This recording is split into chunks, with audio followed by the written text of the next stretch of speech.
بسم اللہ الرحمن الرحیم۔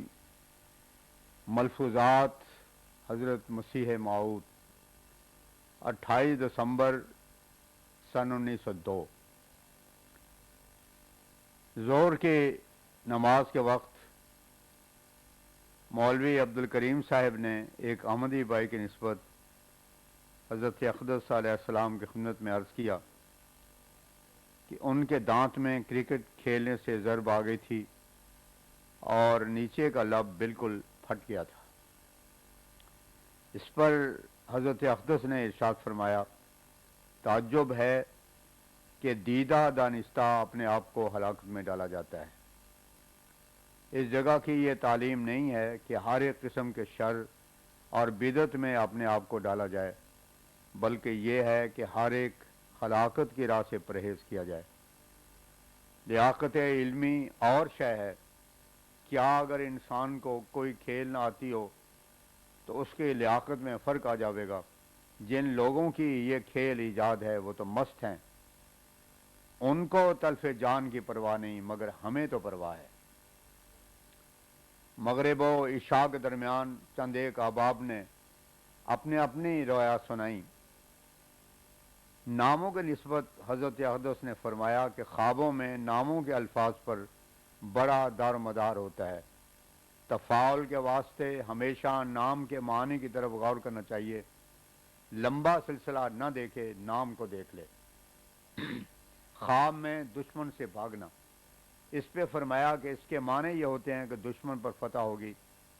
اس کی نظیر میں معبروں نے موسیٰ علیہ السلام کے قصے کو پیش کیا ہے کہ موسیٰ فرعون سے بھاگے، وہ دشمن تھا، انجام کار آپ ہی فرعون پر غالب آئے۔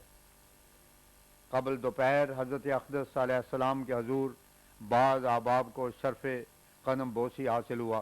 جناب ابو سعید عارف صاحب نے اپنے بعض احباب کا تذکرہ کیا کہ اور گناہ افسوس ظاہر کیا کہ ان کو سلسلے کی آگاہی اور اطلاع نہیں۔ حضرت حجت اللہ علیہ السلام نے اس تحریک پر ایک مختصر سی تقریر فرمائی۔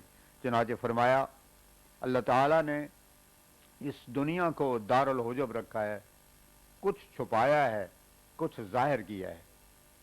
اس نے دنیا میں اپنے نبی اور رسول بھیجے مگر اپنا منہ چھپایا۔ اس نے کتابیں اور شریعتیں نازل کیں مگر کسی نے ان کتابوں کو اترتے ہوئے نہیں دیکھا۔ نبیوں کی معرفت پیش گوئیاں کیں، بعض ان میں سے پوری ہو گئیں اور کچھ باقی رہ گئیں۔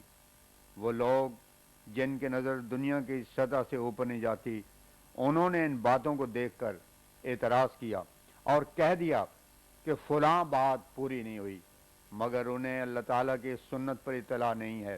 اللہ تعالیٰ نے ایسا کیوں کیا کہ تا ایمانداروں اور جلد بازوں میں امتیاز ہو۔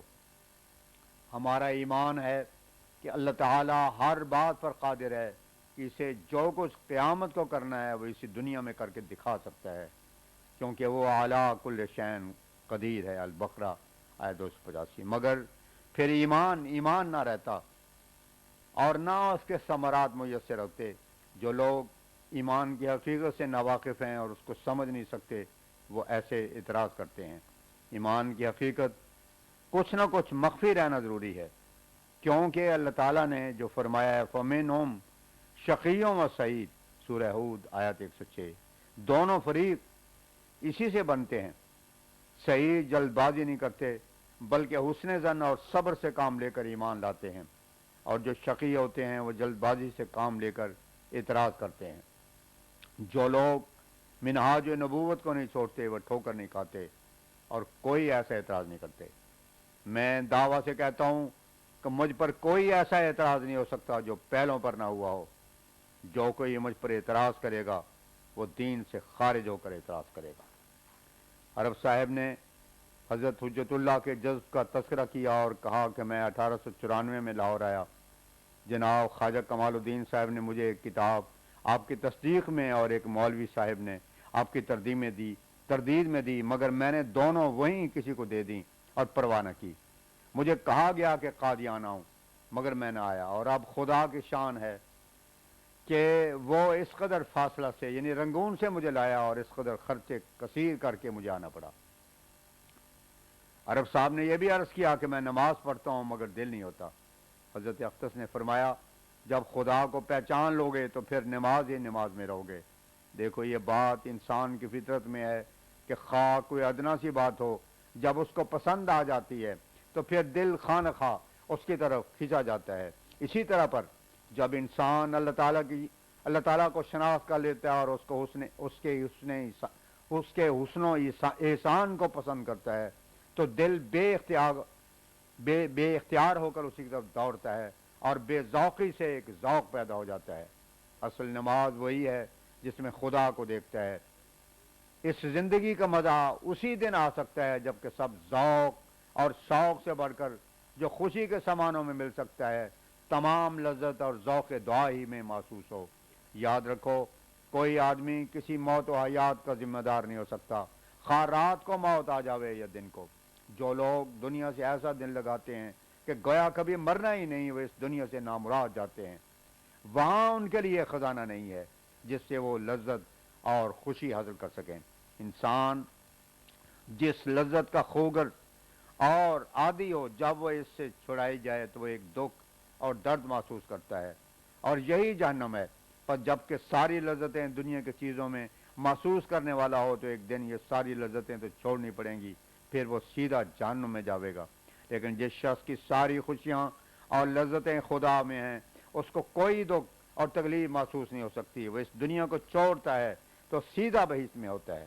اصل بات یہ ہے کہ دل اللہ کے اختیار میں ہے. وہ جس وقت چاہتا ہے دل میں یہ بات ڈال دیتا ہے اور اس کو سمجھ آ جاتی ہے کہ سچا سرور اور خوشحالی اس میں ہے کہ خدا کو پہچانا جائے. دیکھو میں اس وقت یہ بات تو کر رہا ہوں مگر میرے اختیار میں یہ بات نہیں ہے کہ دلوں تک اس کو پہنچا بھی دوں. یہ خدا ہی کا کام ہے جو دلوں کو زندہ کرتا ہے اور بیدار کرتا ہے. باقی تمام جوارے آنکھ ہاتھ وغیرہ ایسے ہیں جو انسان کے اختیار میں ہیں مگر دل اس کے اختیار میں نہیں ہے. اس وقت تک اپنے آپ کو مسلمان نہیں سمجھنا چاہیے جب تک دل مسلمان نہ ہو جاوے. جب تک وہ لا و لاب سے لذت حاصل کرتا ہے اس کے مسلمان ہونے کا وہی وقت ہے جب وہ دنیاوی حیثیت سے دل برداشتہ ہو گیا ہے اور دنیا کی لذتیں اور خوشیاں ایک تلخی کا رنگ دکھائی دیتی ہیں. جب یہ حالت ہو تو پھر انسان اپنے آپ کو مشاہدہ کرتا ہے کہ میں وہ نہیں رہا ہوں بلکہ اور ہو گیا ہوں. پھر دل میں کشش پاتا ہے اور اللہ تعالیٰ کی یاد میں لذت حاصل کرتا ہے اور ایسی محبت اسے نماز سے ہو جاتی ہے جیسے کسی اپنے عزیز کو دیکھ کر خوش ہوتا ہے. یہ ہے اصل جڑ ایمان کی مگر یہ انسان کے اپنے اختیار میں نہیں ہے. ہم اس بات کا نمونہ نہیں بتا سکتے اور نہ الفاظ میں اس کو سمجھا سکتے ہیں کیونکہ الفاظ حقیقت کے قائم مقام نہیں ہوتے. اس لیے جو یہ حالت آتی ہے تو پھر انسان اپنی گزشتہ زندگی پر حسرت و افسوس کرتا ہے کہ وہ یوں ہی ضائع ہو گئی کیوں پہلے ایسی حالت مجھ پر نہ آئی. نماز کیا ہے؟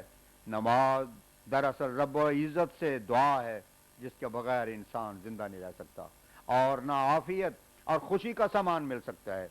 جب خدا تعالیٰ اس پر اپنا فضل کرے گا اس وقت اسے حقیقی سرور اور راحت ملے گی. اس وقت سے اس کو نمازوں میں لذت اور ذوق آنے لگے گا. جس طرح لذیذ غذاؤں کے کھانے سے مزہ آتا ہے اسی طرح پر پھر گریا و بکا کی لذت آئے گی اور یہ حالت جو نماز کی ہے پیدا ہو جائے گی. اس سے پہلے جیسے کڑوی دوا کو کھاتا ہے تاکہ صحت حاصل ہو اسی طرح بے ذوقی نماز کو پڑھنا اور دعائیں مانگنا ضروری ہیں.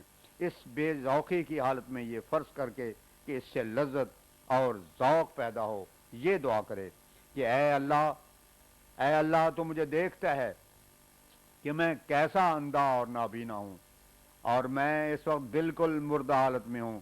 میں جانتا ہوں کہ تھوڑی دیر کے بعد مجھے آواز آئے گی تو میں تیری طرف آ جاؤں گا. اس وقت مجھے کوئی روک نہ سکے گا لیکن میرا دل اندھا اور ناشناسا ہے. تو ایسا شعلہ نور اس پر نازل کر کہ تیرا انس اور شوق اس میں پیدا ہو جائے. تو ایسا فضل کر کہ میں نابینا نہ اٹھوں اور اندھوں میں نہ جا ملوں. جب اس قسم کی دعا مانگے گا اور اس پر دوام اختیار کرے گا تو وہ دیکھے گا کہ ایک وقت اس پر ایسا آئے گا کہ اس بے ذوقی کی نماز میں ایک چیز آسمان سے اس پر گرے گی جو رقت پیدا کر دے گی. عرب صاحب نے عرض کیا کہ کیا خدا آسمان پر ہے؟ فرمایا اللہ تعالیٰ ہر چیز کا مالک ہے. لہ الاسماء الحسنی طٰہٰ آیت 9. اس نے اپنے آپ کو علو ہی سے منسوب کیا ہے پستی کی طرف اس کو منسوب نہیں کر سکتے. سبحانہ و تعالی. الانعام آیت 101. علوم کو ہم مشاہدہ کرتے ہیں اور کشفی صورتوں میں آسمان سے نور نازل ہوتا ہوا دیکھا ہے. ہم اس کی کنہ اور کیفیت نہ بیان کر سکیں، مگر یہ سچی بات ہے کہ اس کو علوی سے تعلق ہے. بعض امور آنکھوں سے نظر آتے ہیں اور بعض نہیں. ہر صورت میں فلسفہ کام نہیں آتا. پس اصل بات یہی ہے کہ ایک وقت ایسی حالت انسان پر آتی ہے، وہ محسوس کرتا ہے کہ آسمان سے اس کے دل پر کچھ گرا ہے جو اسے رقیق کر دیتا ہے. اس وقت نیکی کا بیج اس میں بویا جائے گا.